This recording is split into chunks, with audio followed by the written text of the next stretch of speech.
काहे सखी का हो सखी? देखा तही जब से भोरवा से उठी हो दकेश तोहार मना बड़ा मलिन हो। का बताई सुना हो सखी? सुनावा ये सखी सुनावा। आइले बलमुआ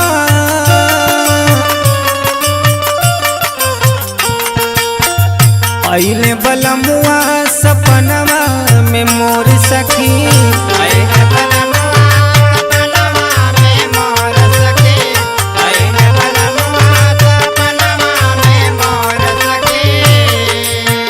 तब से बेचैन बानी उठ के भोरे भोर सखी, तब से बेचैन बानी उठ के भोरे भोर सखी। आइले बलमुआ सपनवा में मोर सखी। आइले बलमुआ सपनवा में मोर सखी। आइले बलमुआ सपनवा में मोर सखी।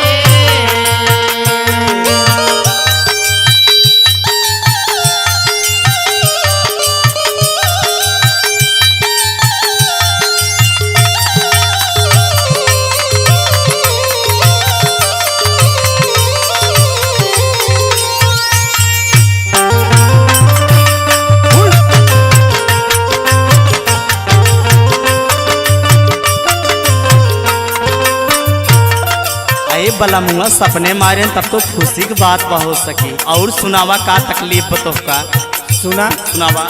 पिया बेईमानवा हमारे सपना में आई, सपना में आए हमारे सपना में आए, सपना में आए हमारे सपना में आए।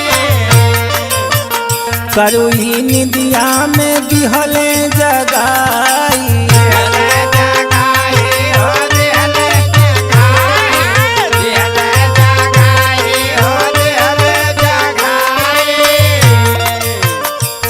बेईमानवा हमारे सपना में आई। करू ही निदिया में दिहले जगाई। उठ उठ देखी हमें सुना चारों ओर सखी।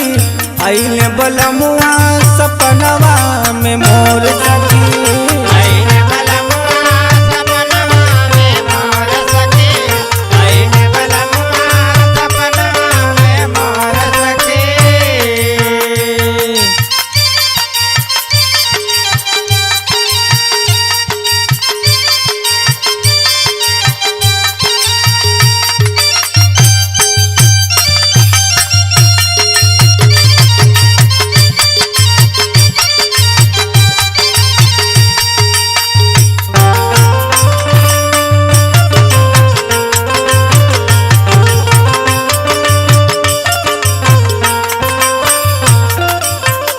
और बतावा सखी। का बताई सखी? उनका चेहरा हमारे अखिया पे नाचता।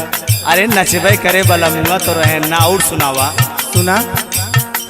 आई बलमुआ पहले बैठे गोड़ावारी,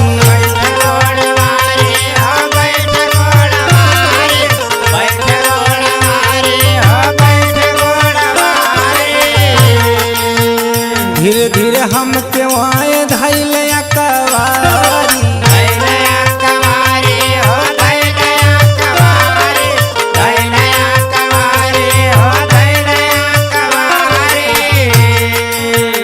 आई बलमुआ पहले बैठे गोड़ावारी, धीरे धीरे हम के